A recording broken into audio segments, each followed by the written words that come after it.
Assalamualaikum warahmatullahi wabarakatuh. Kisah seorang pemulung temukan wanita cantik tergeletak di tempat pembuangan sampah.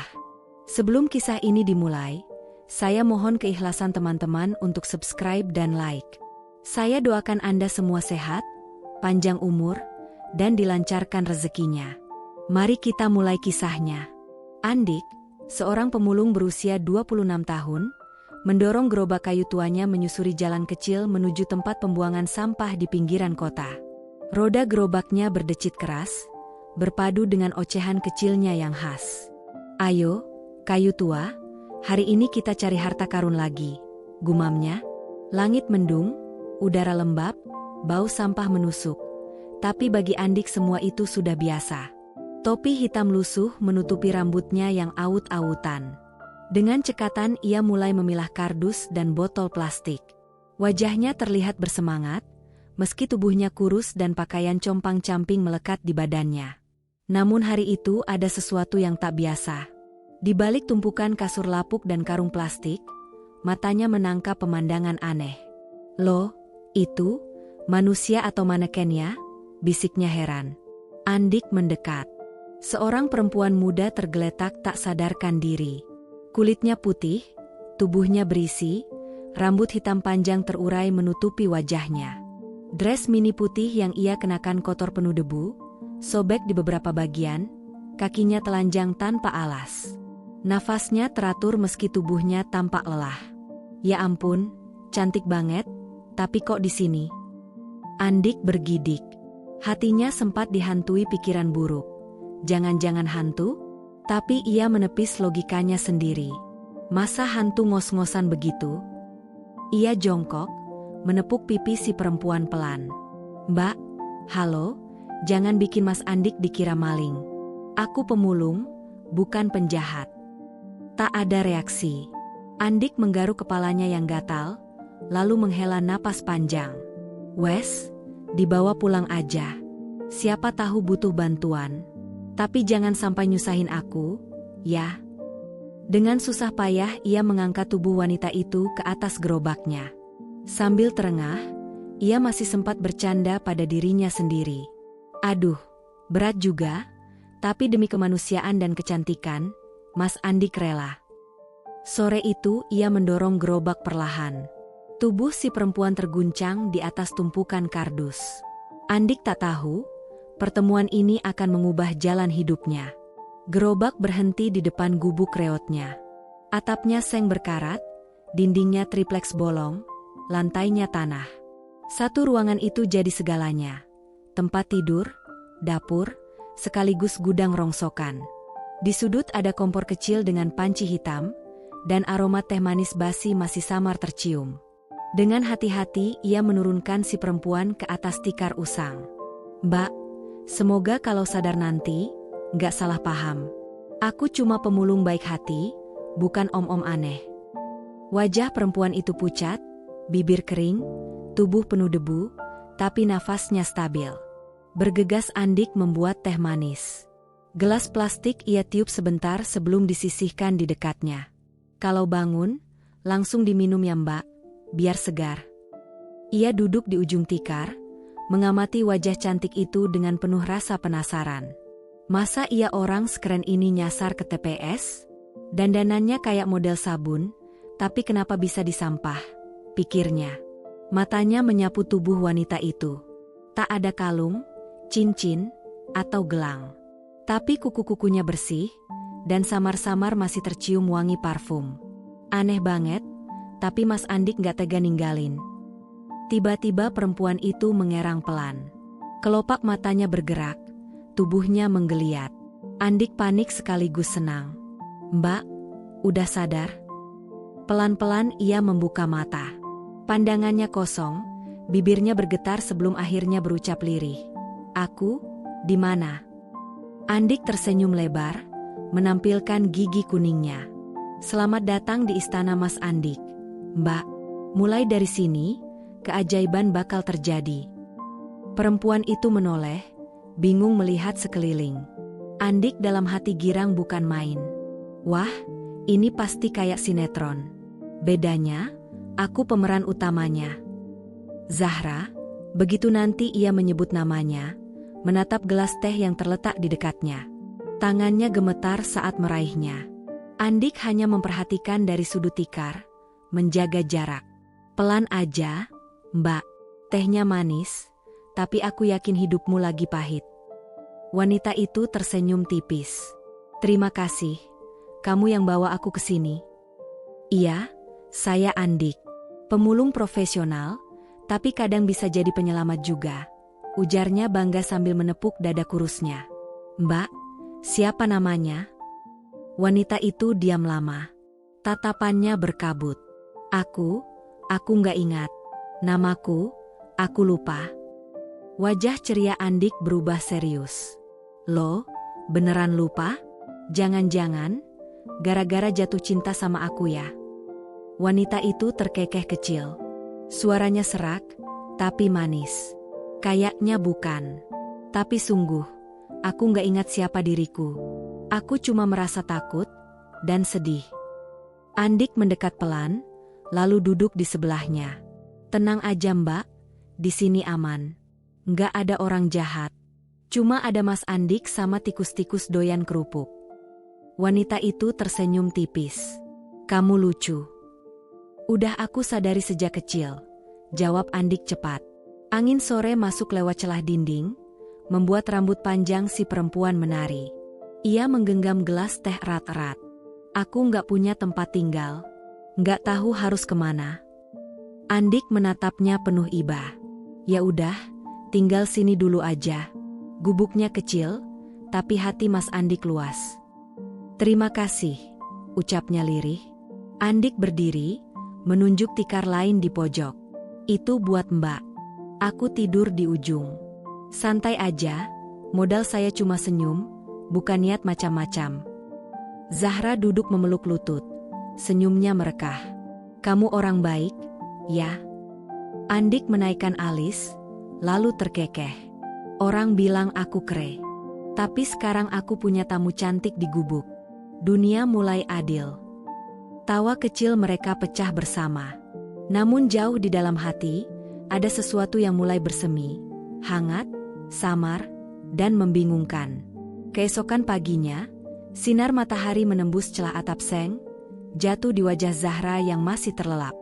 Rambutnya kusut, tapi pesonanya tak pudar. Di pojok ruangan, Andik sibuk menyikat sandal jepit hijau dengan sabun cuci. Hidup harus dimulai dengan kaki bersih. Biar langkah juga bersih, gumamnya. Tiba-tiba suara lembut memecah hening. Aku ingat sesuatu. Andik menoleh cepat. Hah? Apa, Mbak? Zahra sudah duduk. Wajahnya bingung namun matanya bersinar. Namaku, Zahra. Aku ingat itu. Andik berdiri, mengangkat sendalnya seperti piala kemenangan. Wah, selamat datang di dunia penamaan, Mbak Zahra. Zahra tersipu. Aku belum ingat apapun, kecuali nama itu. Tapi rasanya kayak ada pintu terbuka di kepala. Andik mengangguk mantap. Nggak apa-apa. Nama itu modal awal. Kalau nanti ingat hobi, kabarin. Siapa tahu hobimu cocok sama profesi Mas Andik. Nyari botol bekas.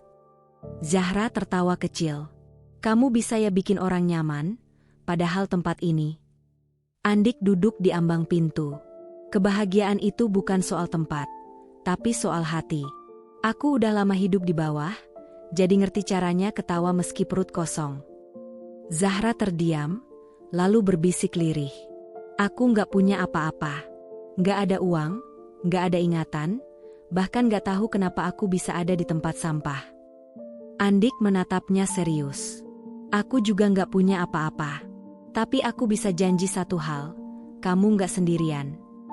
Zahra menunduk, matanya basah. Dari semua orang yang mungkin nemuin aku bersyukur kamu yang nemu.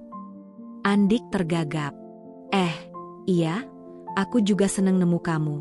Maksudnya, bukan kayak nemu botol. Zahra tertawa keras, suaranya bening. Kamu lucu banget, Mas. Pagi itu, di antara kekurangan dan sampah berserakan, Dua manusia yang sama-sama kehilangan justru menemukan secercah harapan. Siang datang dengan panas menyengat. Andik pulang mendorong gerobak penuh botol plastik, kardus, dan besi bekas. Nafasnya terengah, tapi wajahnya tetap berseri. Zahra, pulang nih. Oleh-olehnya cuma besi karatan, tapi semangat baru. Zahra duduk di depan gubuk, menyambut dengan senyum. Rambutnya dikuncir seadanya. Selamat datang, Mas Pemulung ganteng. Andik terkekeh. Waduh, gubuk ini bisa jadi istana kalau kamu terus di sini. Tapi, aku mau ngomong. Zahra berdiri, penasaran. Apa? Dari dalam gerobak, Andik mengeluarkan bungkusan kresek. Ia menarik keluar kaos dan celana lusuh tapi bersih. Tadi aku nemu di tempat pengepul. Lumayan bagus. Kupikir bisa kamu pakai. Soalnya bajumu tipis banget. Zahra menatap pakaian itu dengan mata berkaca-kaca. Kamu ngasih aku baju? Ya, bukan baru sih. Tapi udah tak cuci 2 kali. Wanginya ya, agak mirip sabun cucian, jawab Andik sambil menggaruk kepala. Zahra meraih baju itu, memeluknya erat. Aku nggak tahu harus bilang apa. Kamu terlalu baik, Mas Andik. Andik salah tingkah. Biasa aja.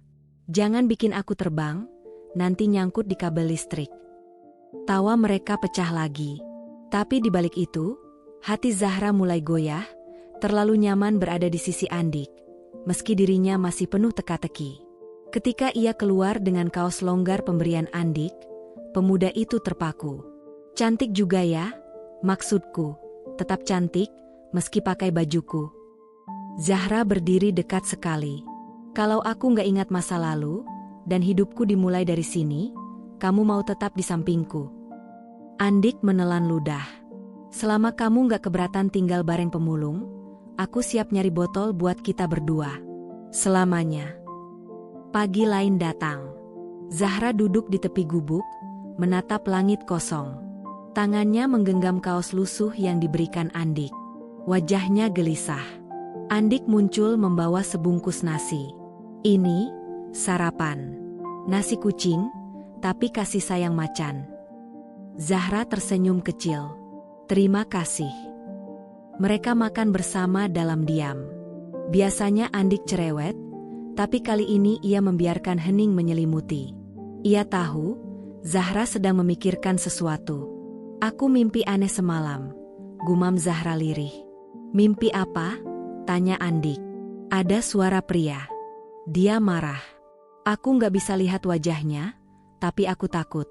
Sangat takut, ucap Zahra dengan mata berkaca-kaca. Andik menggenggam sendok plastik dengan erat, matanya menatap kosong ke tanah. Mungkin itu potongan ingatanmu yang mulai kembali, ucapnya pelan.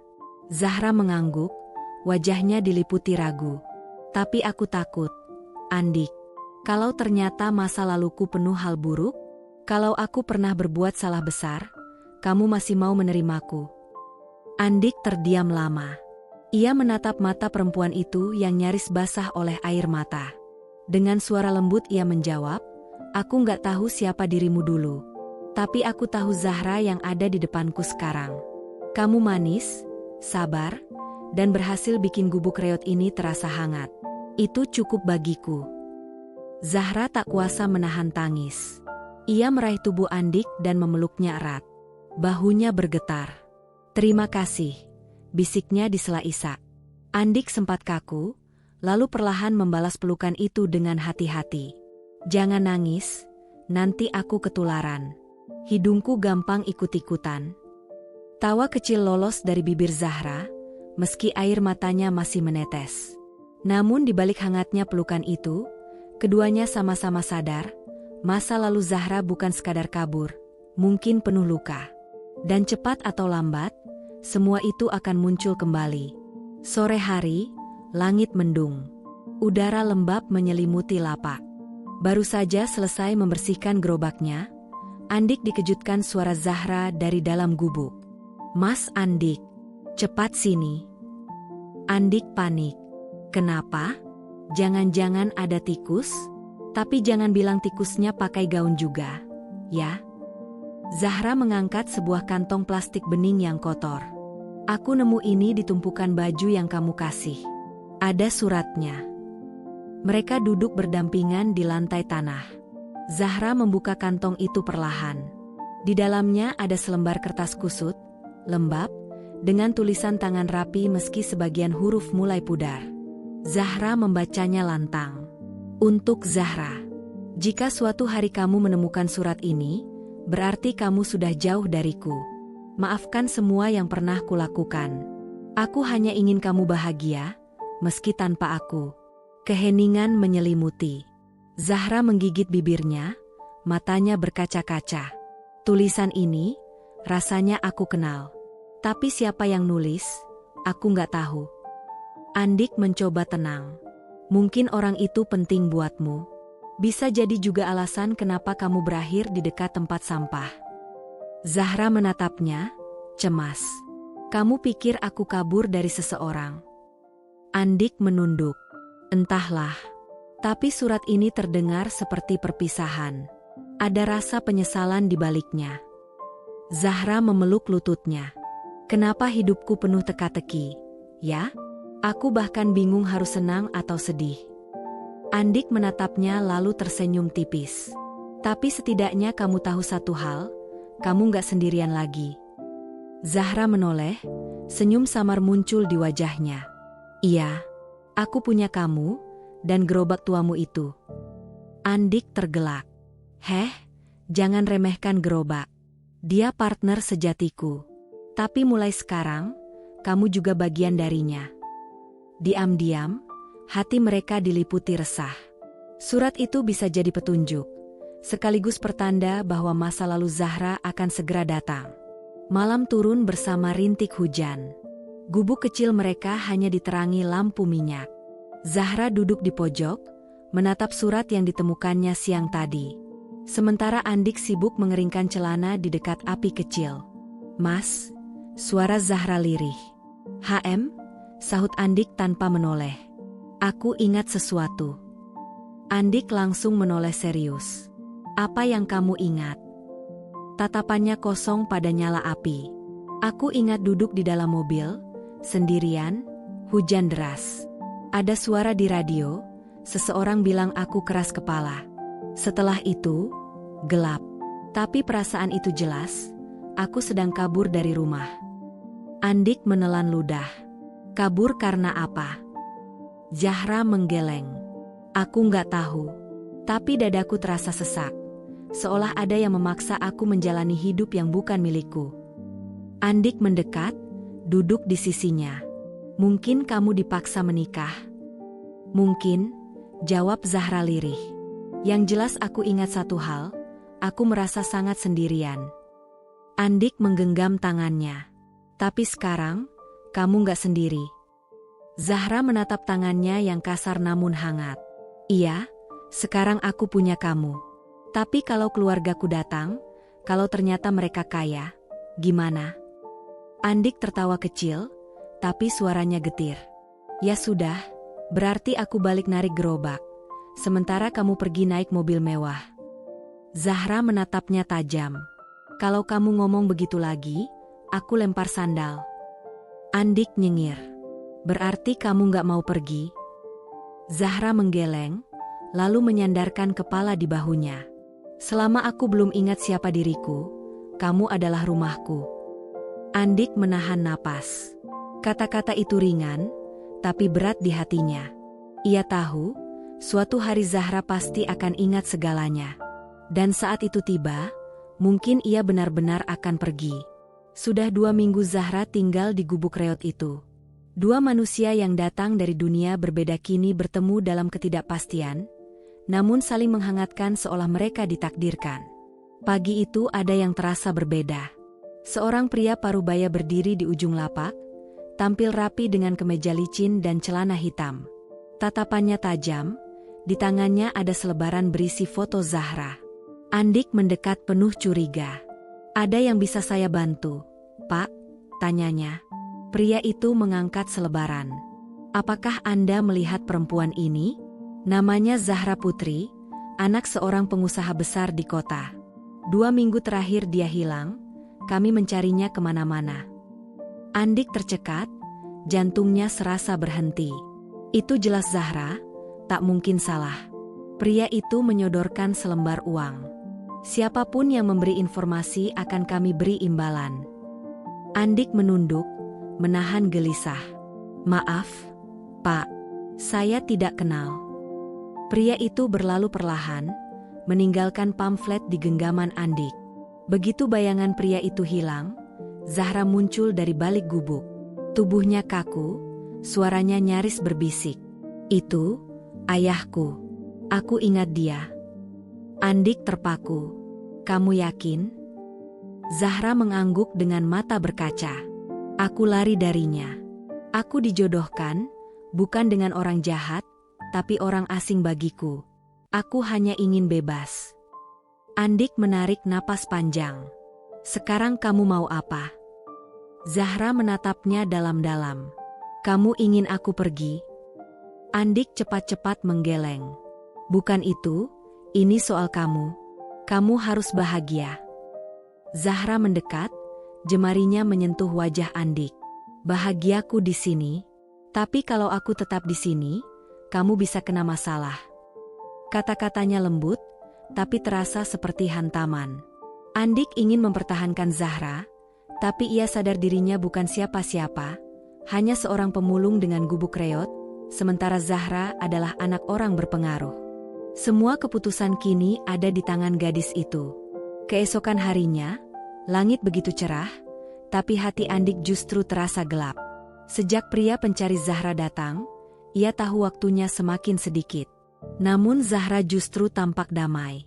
Ia menyapu halaman kecil depan gubuk sambil bersenandung. Gaun putih lusuhnya sudah bersih. Rambutnya diikat seadanya, wajahnya bersinar. Kia, panggil Andik perlahan. Zahra berhenti, menatapnya dengan kesungguhan. Aku sudah ambil keputusan. Andik terdiam. Keputusan? Zahra mengangguk mantap. Aku tidak mau pulang. Aku tidak mau jadi anak pengusaha. Aku hanya ingin jadi Zahra yang kamu temukan di tumpukan sampah. Andik tersenyum pahit. Hidup denganku berat, Kia. Kamu pantas dapat yang lebih. Zahra merangkulnya dari samping. Aku tidak butuh kemewahan. Aku hanya butuh ketulusan, dan aku temukan itu di dirimu. Andik menahan air mata. Bahagianya membuncah, tapi ada suara kecil di hatinya yang terus mengusik. Sore harinya, mereka duduk di depan gubuk. Tiba-tiba sebuah mobil hitam berhenti tak jauh. Dari dalam keluar seorang wanita berusia sekitar 40, sederhana tapi berwibawa, membawa sebuah map. Bu Retno, seru Zahra spontan. Wanita itu tersenyum. Akhirnya ketemu juga. Kamu ingat aku? Zahra mengangguk ragu. Guru les pianoku dulu. Retno mengangguk. Iya, aku juga sahabat almarhum ibumu. Sebelum ibumu meninggal, dia menitip pesan. Jika kamu menolak dijodohkan, kamu boleh memilih hidupmu sendiri, tanpa paksaan. Ia lalu menyerahkan map itu. Di dalamnya ada surat wasiat ibunya dan selembar akta kepemilikan tanah atas nama Zahra. Dengan tangan gemetar, Zahra membacanya. Ini, lahan tempat gubuk kita berdiri. Retno mengangguk pelan. Ibumu sudah tahu sifatmu. Dia tahu kamu keras kepala, tahu kamu mungkin akan melarikan diri. Maka dia ingin kamu tetap punya rumah, meski dari bawah. Andik terbelalak. Jadi, tanah ini milikmu sendiri? Zahra tertawa diiringi air mata. Ternyata ibu sudah menyiapkan segalanya. Dia tahu aku akan menemukan jalanku sendiri. Dan sekarang aku tahu, hidupku dimulai di sini, bersamamu. Andik tersenyum lebar. Untuk pertama kalinya, tumpukan sampah itu berubah menjadi tempat paling berharga. Terima kasih telah menyimak cerita ini. Jangan lupa untuk like video ini, subscribe channel kami, agar tidak ketinggalan cerita menarik lainnya. Sampai jumpa di cerita berikutnya. Wassalamualaikum warahmatullahi wabarakatuh.